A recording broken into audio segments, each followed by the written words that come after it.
নবীজি কি বলেছেন? আমার ভাইয়েরা,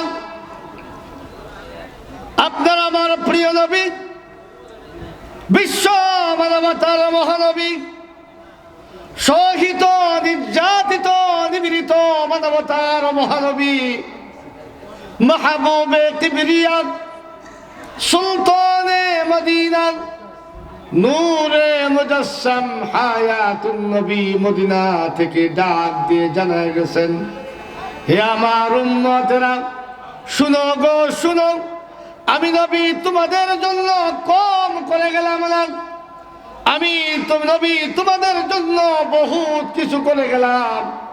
শেষ মুহূর্তে আমি নবী তোমাদের জন্য এমন একটা সুযোগ রেখে গেলাম, যদি কোনো বান্দা বিপদে আপদে, কল্যাণে অকল্যাণে, ও উন্নতিতে অবনতিতে, অগ্রগতিতে দুর্গতিতে, যে কোনো অবস্থায় থাকে না কেন বান্দা, যদি তার পবিত্র জবান দিয়ে একবার আলহামদুলিল্লাহ শব্দটি বের করে দেয়, তাফসীরের কিতাব, পৃথিবী বিখ্যাত 10টা তাফসীর, 10টা তাফসীরের ভিতরে একটা তাফসীরের নাম হলো তাফসীরুল কবীর।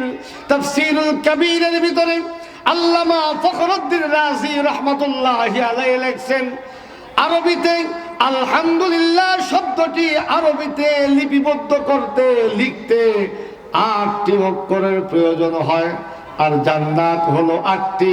আল্লাহর নবী বলেন, যদি কোনো বান্দা তার পবিত্র জবান দিয়ে একবার আলহামদুলিল্লাহ শব্দটি বের করে দেয়, আল্লাহ সুবহানাহু ওয়া তাআলা ওই বান্দার জন্য জান্নাতের 8টা দরওয়াজা খুলে দেয়।